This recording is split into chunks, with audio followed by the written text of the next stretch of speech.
वंदे मातरम विद्यार्थी मित्रों, आज हम सब लोग कक्षा 11 के यूनिट 3 का चैप्टर 8 का स्टडी करेंगे, जिसका नाम है cell the unit of life.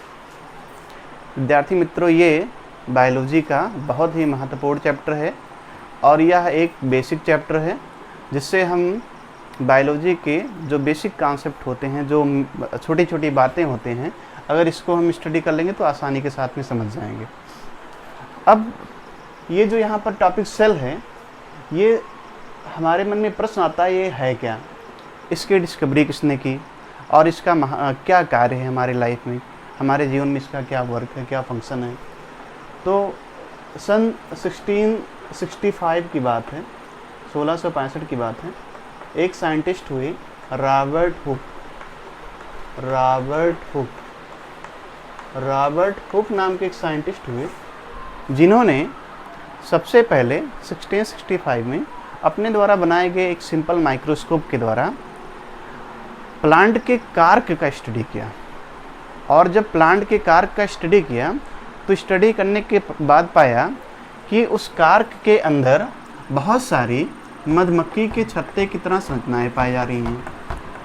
मधुमक्खी के छत्ते की तरह संरचनाएं होती हैं कुछ इस प्रकार से, और ये जो संरचनाएं होती हैं ये हेक्सागोनल होती हैं। अब इन हेक्सागोनल संरचनाओं को सेल नाम दिया, सेल, कोशिका नाम दिया। तो क्वेश्चन पूछा जाता है कि सेल की डिस्कवरी किसने की, तो हमारा उत्तर हो जाएगा रॉबर्ट हुक नाम के साइंटिस्ट ने सबसे पहले सेल की डिस्कवरी की। कहाँ पर की, तो प्लांट के कार्क में की। अब ये जो कार्क होता है, ये ऐसा पार्ट होता है जो प्लांट का डेड होता है। तो चूँकि ये कार्क डेड होता है, इसलिए यहाँ पर जो उपस्थित सेल होगी या कोशिकाएं होगी वो भी डेड होंगी। तो इन्होंने कैसी सेल की डिस्कवरी की, तो हमारा उत्तर हो जाएगा डेड सेल। कैसी सेल की डिस्कवरी की, तो हमारा उत्तर हो जाएगा डेड सेल। इन्होंने डेड सेल की डिस्कवरी की। फिर इसके बाद में एक दूसरे साइंटिस्ट हुए जिनका नाम है एंटोनी वान ल्यूवेनहॉक। एंटोनी वान ल्यूवेनहॉक ने सबसे पहले लिविंग सेल की डिस्कवरी की।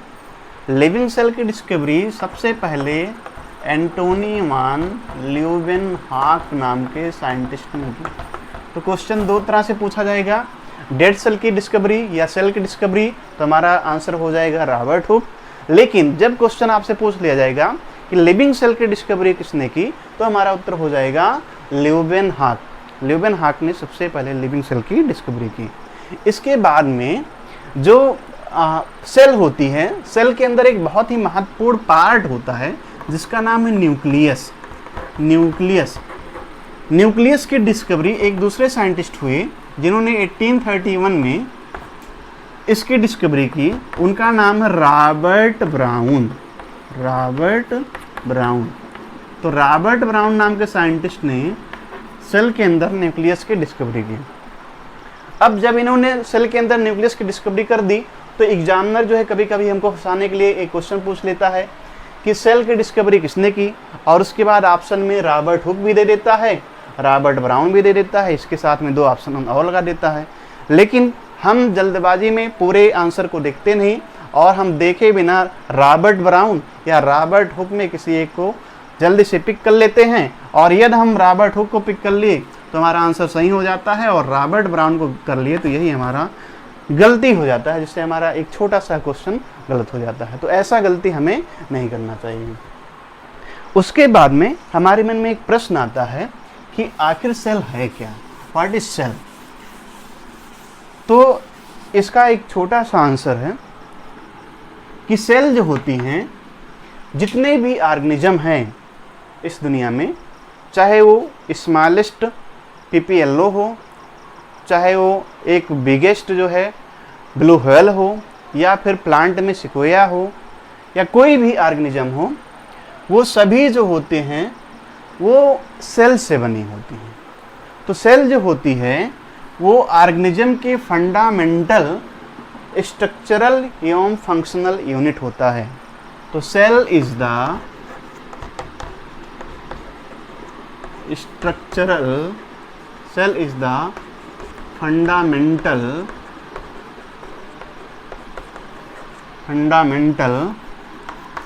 Structural and functional unit of living organism.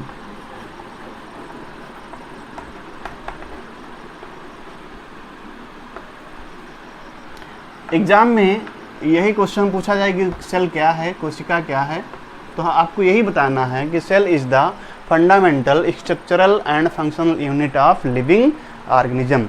कोशिका सभी जीवधारियों के शरीर की रचनात्मक एवं क्रियात्मक इकाई है। अब इसके बाद में सेल से संबंधित एक कॉन्सेप्ट आया जिसको सेल थ्योरी कहते हैं, कोशिका सिद्धांत। और ये जो कॉन्सेप्ट है ये बहुत ही महत्वपूर्ण है। इस कॉन्सेप्ट को सबसे पहले दो साइंटिस्ट ने स्टडी किया, एक का नाम है स्लाइडन और दूसरे का नाम है स्वान। Cell theory. एक साइंटिस्ट हैं स्लाइडन, SCHLEIDEN स्लाइडन, और दूसरे का नाम है स्वान, SCHWANN। ये जो साइंटिस्ट हैं ये जर्मन साइंटिस्ट हैं और ये जो साइंटिस्ट हैं ये ब्रिटिश साइंटिस्ट हैं। ये बॉटनिस्ट हैं और ये जूलॉजिस्ट हैं। इन्होंने अपना स्टडी 1838 में किया और इन्होंने अपना स्टडी 1839 में किया। लेकिन दोनों ने जब स्टडी किया तो स्टडी करने के बाद जो कॉन्सेप्ट आया वो एक साथ में आया, जिसको सेल थ्योरी नाम दे दिया गया। स्लाइडन ने, चूंकि ये बॉटनिस्ट हैं, तो बहुत सारे प्लांट सेल के बारे में स्टडी किया और स्टडी करने के बाद यह पाया कि जो अलग अलग प्लांट होती हैं उनके अंदर जो सेल होता है वो डिफरेंट होता है, वो डिफरेंट टाइप का होता है। और इन्होंने, जो स्वान महोदय हैं, इन्होंने बहुत सारे एनिमल सेल के बारे में स्टडी किया और जब एनिमल सेल के बारे में बहुत ज़्यादा स्टडी किया तो पाया कि जो एनिमल सेल होती हैं उसके चारों तरफ एक थिन लेयर पाया जाता है, एक पतली परत पाई जाती है, जिसको हम सभी लोग प्लाज्मा मेम्ब्रेन कहते हैं। प्लाज्मा मेम्ब्रेन कहते हैं या इसी को सेल मेम्ब्रेन भी बोलते हैं।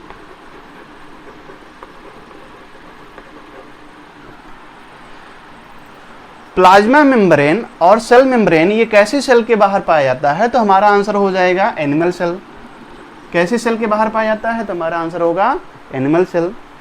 कुछ समय बाद स्वान महोदय ने ना सिर्फ एनिमल सेल के बारे में स्टडी किया, इसके अलावा इन्होंने कुछ प्लांट सेल के बारे में भी स्टडी किया। और जब इन्होंने प्लांट सेल के बारे में स्टडी किया तो पाया कि प्लांट सेल में जो प्लाज्मा मेम्ब्रेन होती है, इसके भी बाहर, प्लाज्मा मेम्ब्रेन के बाहर एक थिक लेयर पाई जाती है और उस थिक लेयर को सेल वॉल नाम दिया। अब ये जो प्लांट हो गया, यानी जो प्लांट सेल हो गया, वो सेल वॉल के प्रेजेंस के आधार पर एनिमल सेल से अलग हो गया। क्वेश्चन पूछा जा सकता है कि सेल वॉल को सबसे पहले किसने देखा, तो हमारा आंसर हो जाएगा स्वान। स्वान थे क्या, तो हमारा आंसर हो जाएगा जूलॉजिस्ट। एग्जाम में हम यही गलती कर बैठेंगे, स्वान का आंसर ना दे करके स्लाइडन को कर देंगे। तो ऐसा ना करके हमें इस बात को हमेशा ध्यान रखना है कि सेल वॉल को सबसे पहले किसने देखा, तो हमारा आंसर हो जाएगा स्वान। अब इन्होंने बताया क्या, इन दोनों लोगों ने जब प्लांट सेल और एनिमल सेल का एक साथ में स्टडी किया और स्टडी करने के बाद में जब अपना कॉन्सेप्ट प्रस्तुत किया, तो प्रस्तुत करने के बाद में बताया क्या कि दुनिया में जितने भी ऑर्गेनिज्म होते हैं, चाहे वो स्मॉलेस्ट हो, चाहे वो बिगेस्ट हो, चाहे वो लॉन्गेस्ट हो, चाहे वो लार्जेस्ट हो, किसी भी प्रकार का ऑर्गेनिज्म हो, वो सभी का जो बॉडी होता है वो सेल से बना होता है, सेल और इसके प्रोडक्ट का बना होता है। तो हम कह सकते हैं इनके कॉन्सेप्ट के आधार पर कि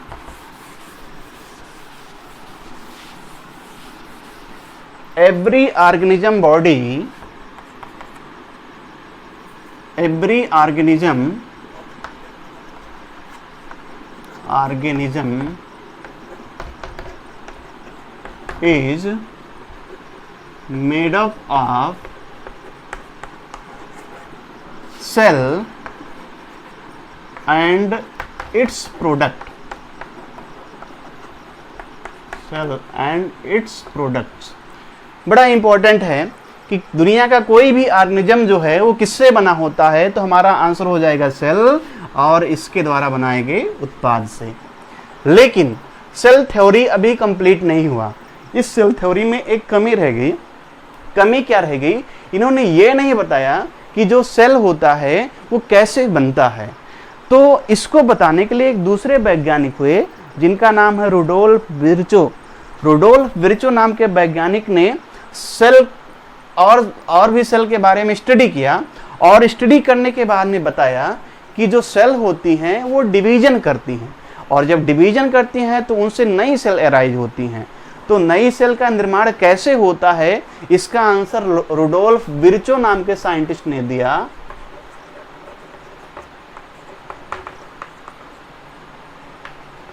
इन्होंने बताया कि कोई भी जो सेल होती हैं वो डिवीजन करती हैं, उनके डिवीजन करने से नई सेल अराइज होती है, जिसको एक लाइन में कहा गया है ओमनिस सेलुला। ओमनिस सेलुला ई सेलुला, ये बड़ा इंपॉर्टेंट टर्म है। ओमनिस सेलुला ई सेलुला, इसका मतलब क्या होता है? तो इसका मतलब ये होता है कि every cell arise from pre existing cell. Every cell arise from pre existing cell. और इसके आधार पर ये जो सेल थ्योरी है वो कंप्लीट हो गया। सेल थ्योरी में ये बताया गया कि every organism is made up of cell and its product, और उसके बाद में दूसरी लाइन में बताया गया कि every cell arise from pre existing cell. तो एग्जाम में कभी कभी एक क्वेश्चन ये भी पूछ लिया जाता है, ये final shape of cell theory किसने दिया? तो हमारा उत्तर हो जाएगा उस परिस्थिति में रुडोल्फ विर्चो। और जब आपसे क्वेश्चन पूछ लिया जाए कि सेल थ्योरी किसने दिया, तो हमारा उत्तर हो जाएगा स्लाइडेन और स्वान। तो हमारा उत्तर हो जाएगा स्लाइडेन और स्वान।